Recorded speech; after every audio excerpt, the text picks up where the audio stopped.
Okay, so we've got all of our content now, our H1, our image, our H2s, our paragraph, we've got our unordered list and our ordered list, and these HRs as dividers. Now we're going to do some styling.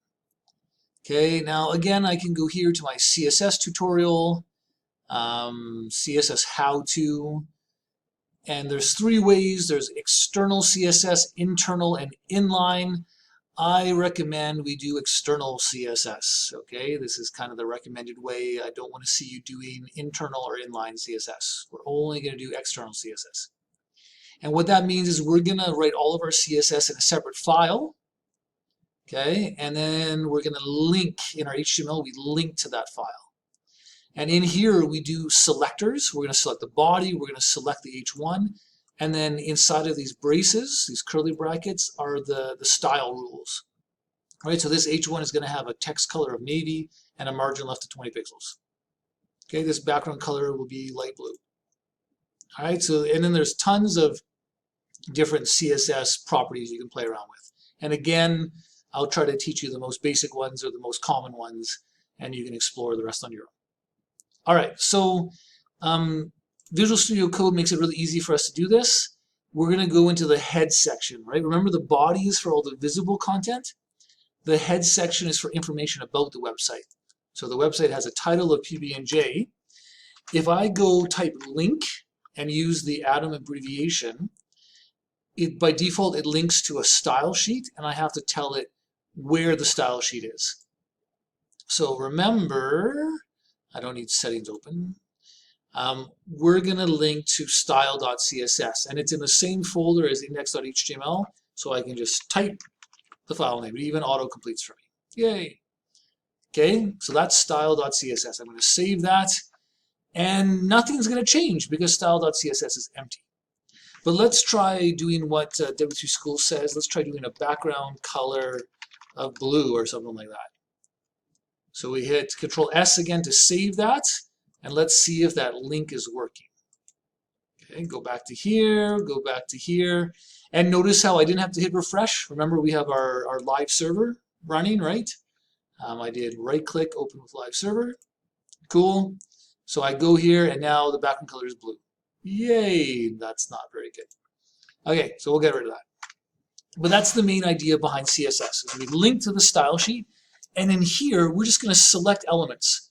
So I could select, let's go LI, right? Inside of here, I have a whole bunch of LI elements, right? This is an LI element, this is an LI element, etc. And what I can do to all of those elements is we can go color red. I'll save that, go back to here, and now all of my list items are red.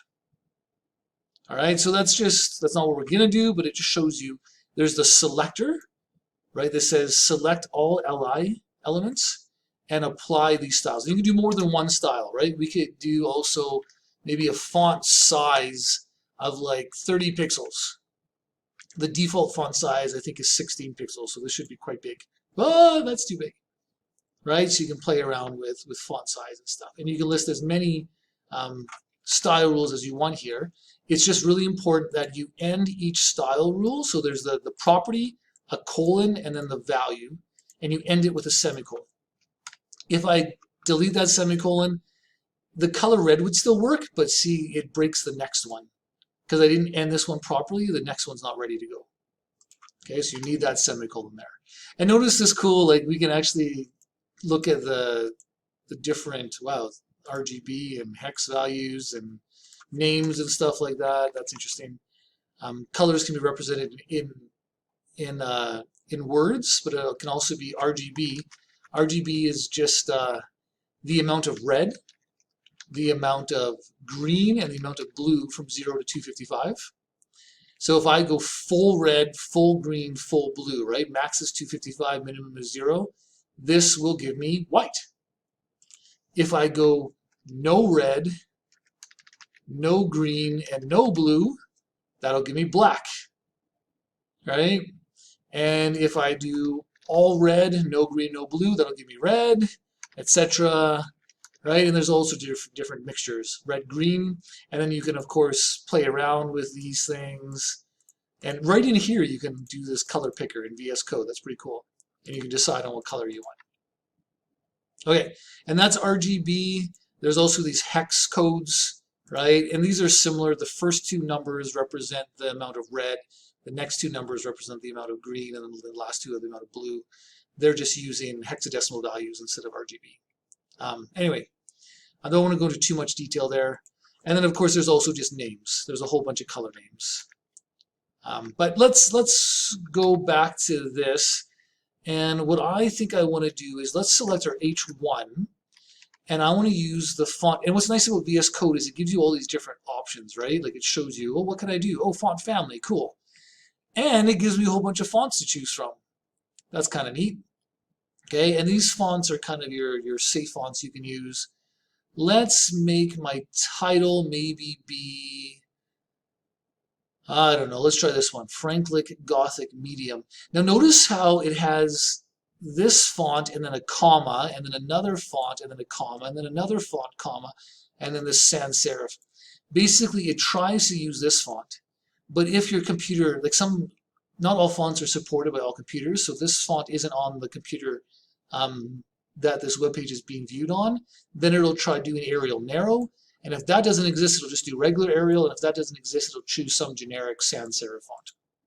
Okay, you can spend a lot of time studying fonts. If I go back here, we should now see that this font has changed, right? It used to be like this. It's now like that.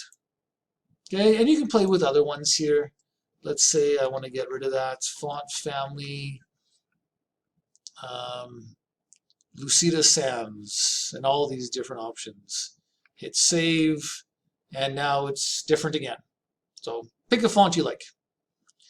And maybe our H2s, we can change those as well. So I'm going to go down here and I'm going to say select all H2s. And let's go font family. And for this one, I think we'll just do Arial. That's kind of a safe, clean font. Ta-da! Okay, and like I said, play around with it. That's where your style choices can come in. All right. I will make a quick mention, I think, in terms of fonts. A bunch of free fonts. If you go to Google Fonts, these give you what do I want? About or developers? Let's try this one. No, that's not what I wanted. Let's go here. Google Fonts. Click on the fonts here. Yeah, so Google provides a bunch of free fonts, and when you want to use them, so let's say we want to use Roboto, and you can just search through this. You can search the fonts here. Anyway, you click on Roboto. That's interesting. And it gives you, there's different thin, regular, medium, all that stuff. And then if you want to use the font, I haven't done this in a while. Specimen, where did it say to actually use the font? Oh, see, so these are the ones that I've added before. So I'm going to remove all. I don't have any fonts. And I should be able to select this font somewhere. Where do I do that? I think right here. Oh yeah, the plus sign. So find the font, you hit plus, it adds it to here, your selected families. And then what you need to do is you need to copy this code into the head of your HTML, and then you can use this here. Sure, let's do it. Copy, we'll go to the head of our HTML. So I'm going to do it before my style sheet. I'm going to hit Control Save, yeah, it should edit. So it has to connect to this Google APIs, it connects to this gstatic thing, and then it loads the Roboto font. Yay! Okay. And you can add more fonts here, and you just have to do the same copy and paste. It just adds a list of fonts here. And then if I want to use this font, we just copy and paste this. So maybe we'll use that here for my H1. So it's going to use Roboto, and if there's a problem loading that font, then it'll do a sans serif font. So we save that, and back here, and that's now Roboto. Okay, so like I said, there's only so many fonts that are available. So these free fonts here allow you to kind of load fonts from Google, and then they can be used on your webpage. All right, and you can explore lots of different fonts. All right, is there anything else here? Now let's leave it at that. We learned how to link to our style sheet. And in our style sheet, we select elements, and then we can apply styles to them. All right, hope that made sense. Take care, and we'll see you in the next video.